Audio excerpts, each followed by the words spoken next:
अध्याय 3। जादूगर का आगमन। कांच के महल का दरवाजा घोड़े और बगी के लिए काफी बड़ा था, इसलिए ज़ेब सीधे उसमें से चला गया और बच्चों ने खुद को एक ऊंचे हॉल में पाया जो बहुत खूबसूरत था। लोगों ने तुरंत उनका पीछा किया और विशाल कमरे के किनारों के चारों ओर एक घेरा बना लिया, जिससे घोड़े और बगी और स्टार वाले आदमी को हॉल के केंद्र में रहने दिया गया।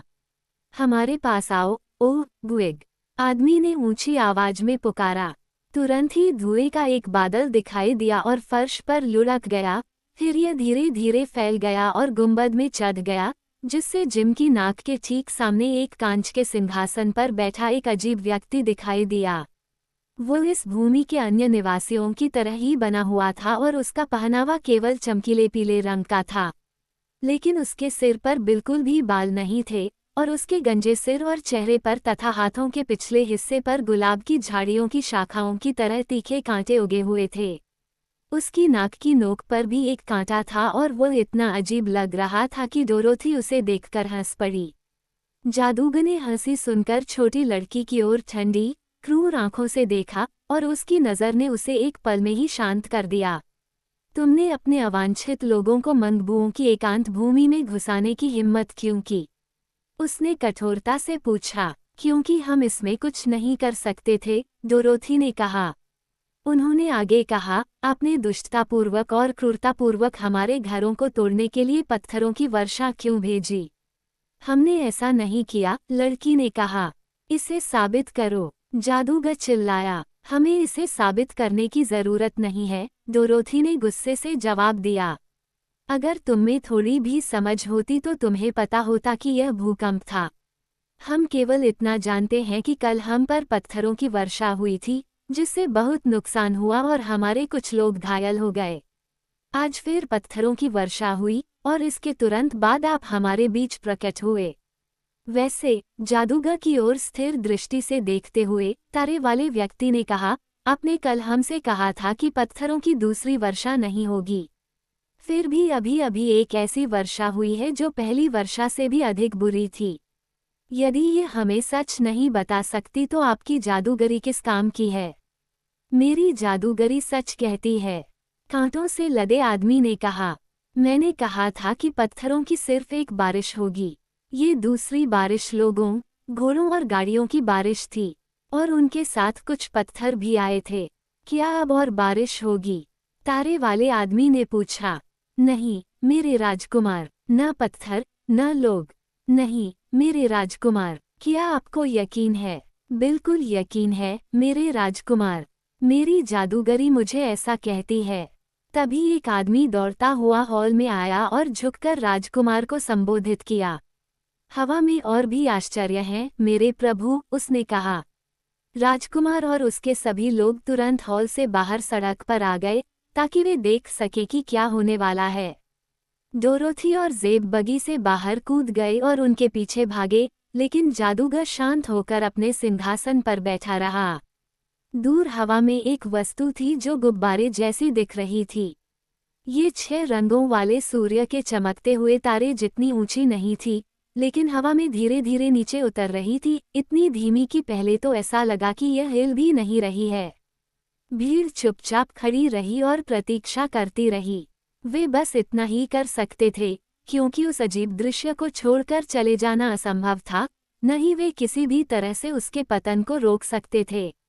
पृथ्वी के बच्चों पर ध्यान नहीं दिया गया, क्योंकि वे मंगबूस के औसत आकार के इतने करीब थे, और घोड़ा जादूगर के घर में ही रह गया था, जबकि यूरेका बगी की सीट पर सो रही थी। धीरे धीरे गुब्बारा बड़ा होता गया, जो इस बात का सबूत था कि वह मंगबूस की भूमि पर बस रहा था। डोरोथी ये देखकर हैरान थी कि लोग कितने धैर्यवान थे, क्योंकि उसका अपना छोटा सा दिल उत्साह से तेजी से धड़क रहा था। गुब्बारे का मतलब उसके लिए धरती की सतह से किसी और का आगमन था, और उसे उम्मीद थी कि यह कोई ऐसा व्यक्ति होगा जो उसे और ज़ेब को उनकी मुश्किलों से बाहर निकालने में मदद कर सकेगा। 1 घंटे में गुब्बारा इतना निकट आ गया कि वो उसके नीचे लटकी एक टोकरी देख सकी। 2 घंटे में वह टोकरी के किनारे से झांकता हुआ एक सिर देख सकी। 3 घंटे में बड़ा गुब्बारा धीरे धीरे उस बड़े वर्ग में आ गया जिसमें वे खड़े थे और कांच के फुटपाथ पर आकर रुक गया। तभी एक छोटा आदमी टोकरी से बाहर कूदा, अपनी लंबी टोपी उतारी और अपने आसपास मौजूद मंगबूस की भीड़ को बहुत शालीनता से झुकाया। वो काफी बूढ़ा छोटा आदमी था और उसका सिर लंबा और पूरी तरह से गंजा था। क्यों? डोरोथी ने आश्चर्य से कहा, ये तो ओज है। छोटे आदमी ने उसकी ओर देखा और वह भी उतना ही हैरान था जितना कि वह थी। लेकिन उसने मुस्कुराते हुए जवाब दिया, हाँ मेरी प्यारी, मैं ओज हूँ, महान और भयानक। और तुम छोटी डोरोथी हो, कैंसस से। मैं तुम्हें बहुत अच्छी तरह से याद करता हूँ। तुमने कहा था कि वह कौन था? ज़ेब ने लड़की से फुसफुसाकर पूछा। यह उसका अद्भुत जादूगर है। क्या तुमने उसके बारे में नहीं सुना? तभी सितारा वाला आदमी आया और जादूगर के सामने खड़ा हो गया। श्रीमान, उसने पूछा, आप यहाँ मंगबुओं की भूमि पर क्यों हैं? नहीं जानता था कि यह कौन सी भूमि है, बेटा, दूसरे ने सुखद मुस्कान के साथ उत्तर दिया। और ईमानदारी से कहूँ तो जब मैं निकला था तो मेरा आपसे मिलने का इरादा नहीं था। मैं धरती के ऊपर रहता हूँ, माननीय, जो धरती के अंदर रहने से कहीं बेहतर है। लेकिन कल मैं गुब्बारे में ऊपर गया और जब मैं नीचे आया तो धरती में एक बड़ी दरार में गिर गया, जो भूकंप के कारण हुई थी। मैंने अपने गुब्बारे से इतनी गैस छोड़ दी थी कि मैं फिर से ऊपर नहीं उठ सका और कुछ ही मिनटों में धरती मेरे सिर के ऊपर आ गई। इसलिए मैं नीचे उतरता रहा जब तक कि मैं इस स्थान पर नहीं पहुंच गया, और यदि आप मुझे इससे बाहर निकलने का कोई रास्ता दिखाएंगे तो मैं खुशी खुशी वहां जाऊंगा। आपको परेशान करने के लिए क्षमा करें, लेकिन इससे बचा नहीं जा सकता था।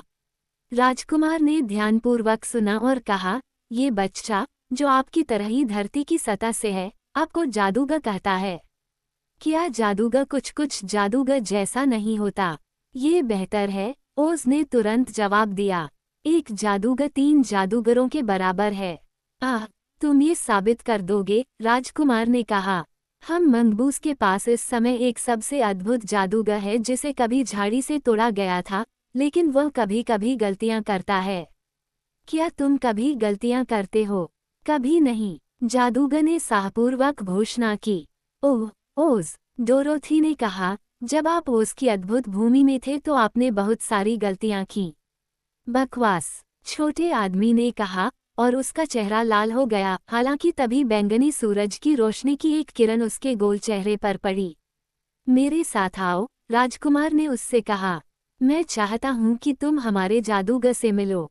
जादूगर को यह निमंत्रण पसंद नहीं आया, लेकिन वह इसे स्वीकार करने से इनकार भी नहीं कर सका।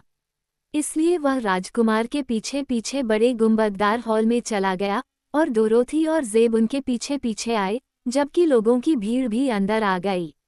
वहां कांटेदार जादूगर अपनी राजकीय कुर्सी पर बैठा था, और जब जादूगर ने उसे देखा तो वह हास्यपूर्ण ढंग से हंसने लगा। ये कैसा बेतुका प्राणी है? वह चिल्लाया। वह बेतुका लग सकता है, राजकुमार ने अपनी शांत आवाज में कहा, लेकिन वो एक बेहतरीन जादूगर है। मुझे उसमें बस यही कमी नजर आती है कि वह अक्सर गलत होता है। मैं कभी गलत नहीं होता, जादूगर ने उत्तर दिया। राजकुमार ने कहा, अभी कुछ समय पहले ही आपने मुझसे कहा था कि अब पत्थरों या लोगों की वर्षा नहीं होगी। अच्छा, तो फिर क्या? यहाँ एक और व्यक्ति हवा से उतरकर यह साबित करने आया है कि आप गलत थे। जादूगर ने कहा, एक व्यक्ति को लोग नहीं कहा जा सकता। अगर आसमान से 2 निकल आए तो आप न्यायपूर्वक कह सकते हैं कि मैं गलत था, लेकिन जब तक इस एक से ज्यादा लोग नहीं निकल आते, मैं मान लूंगा कि मैं सही था। बहुत चतुराई है, जादूगर ने सिर हिलाते हुए कहा, मानो प्रसन्न हो। मुझे धरती के अंदर भी पाखंडी जानवर पाकर बहुत खुशी हो रही है, बिल्कुल वैसे ही जैसे धरती के ऊपर होते हैं। क्या तुम कभी सर्कस में गए हो, भाई? नहीं, जादूगर ने कहा। तुम्हें भी इसमें शामिल हो जाना चाहिए, छोटे आदमी ने गंभीरता से कहा। मैं बेलम और बानी के ग्रेट कंसोलिडेटेड शो से जुड़ा हुआ हूँ, एक टेंट में 3 रिंग और बगल में एक चिड़ियाघर। यह एक बढ़िया समूह है, मैं तुम्हें यकीन दिलाता हूँ। तुम क्या करते हो? जादूगर ने पूछा। मैं आमतौर पर सर्कस में भीड़ को आकर्षित करने के लिए गुब्बारे में ऊपर जाता हूँ, लेकिन मेरा दुर्भाग्य रहा कि मैं आसमान से नीचे आया ठोस धरती को छोड़ दिया और जितना मैं चाहता था उससे कम नीचे उतरा।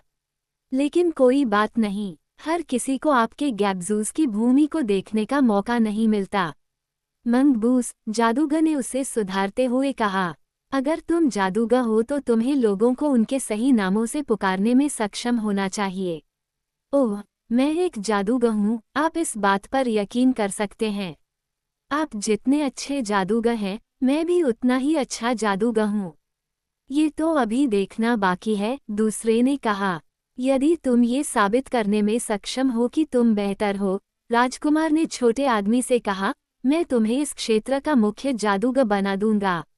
अन्यथा क्या होगा? जादूगर ने पूछा। राजकुमार ने कहा, मैं तुम्हें जीने से रोक दूंगा और तुम्हें पौधे लगाने से भी मना कर दूंगा। ये तो कुछ खास अच्छा नहीं लग रहा, छोटे आदमी ने बेचैनी से स्टार वाले की ओर देखते हुए कहा। लेकिन कोई बात नहीं, मैं ओल्ड प्रिकली को हरा दूंगा, ठीक है। मेरा नाम ग्विग है, जादूगर ने अपने प्रतिद्वंद्वी पर अपनी निर्दयी, क्रूर निगाहें घुमाते हुए कहा। मुझे देखना है कि तुम उस जादू को बराबरी से कर सकते हो जो मैं करने जा रहा हूँ। उसने कांटेदार हाथ हिलाया और तुरंत घंटियों की झनकार सुनाई दी, मधुर संगीत बज रहा था। फिर भी, जहाँ भी वह देखती, डोरोथी को विशाल शीशे के हॉल में कोई घंटियां नहीं दिखीं। मैंगबू लोगों ने उनकी बात सुनी, लेकिन कोई खास दिलचस्पी नहीं दिखाई। यह उन चीजों में से एक थी जो ग्विग अक्सर यह साबित करने के लिए करता था कि वह एक जादूगर है। अब जादूगर की बारी थी, इसलिए उसने सभा पर मुस्कुरा कर पूछा, क्या कोई मुझे एक टोपी उधार देगा? किसी ने ऐसा नहीं किया, क्योंकि मैंगबूस ने टोपी नहीं पहनी थी और जेब ने हवा में उड़ते समय किसी तरह अपनी टोपी खो दी थी। अहम, जादूगर ने कहा, क्या कोई मुझे एक रूमाल उधार देगा? लेकिन उनके पास कोई रूमाल भी नहीं था। बहुत बढ़िया, जादूगर ने टिप्पणी की, अगर आप चाहें तो मैं अपनी टोपी का इस्तेमाल करूंगा। अब, अच्छे लोगों, मुझे ध्यान से देखो। तुम देखो, मेरी आस्तीन में कुछ भी नहीं है और मेरे व्यक्तित्व के बारे में कुछ भी छिपा नहीं है। इसके अलावा, मेरी टोपी बिल्कुल खाली है। उसने अपनी टोपी उतारी और उसे उल्टा करके तेजी से हिलाया। मुझे इसे देखने दो, जादूगर ने कहा। उसने टोपी ली और ध्यानपूर्वक उसकी जांच की, तथा बाद में उसे जादूगर को लौटा दिया। अब, छोटे आदमी ने कहा, मैं कुछ नहीं से कुछ बनाऊंगा। उसने टोपी को कांच के फर्श पर रखा, हाथ से उसे छुआ और फिर टोपी को हटा दिया, जिससे एक छोटा सफेद सुअर का बच्चा दिखाई दिया जो चूहे से बड़ा नहीं था, जो इधर उधर दौड़ने लगा और छोटी, तीखी आवाज में गुर्राने और चीखने लगा।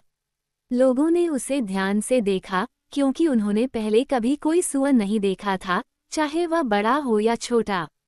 जादूगर ने हाथ बढ़ाया, उस छोटे जीव को अपने हाथ में पकड़ा और उसके सिर को एक अंगूठे और उंगली के बीच और उसकी पूंछ को दूसरे अंगूठे और उंगली के बीच पकड़कर उसने उसे अलग किया। दोनों भाग एक पल में पूरे और अलग सुअर बन गए।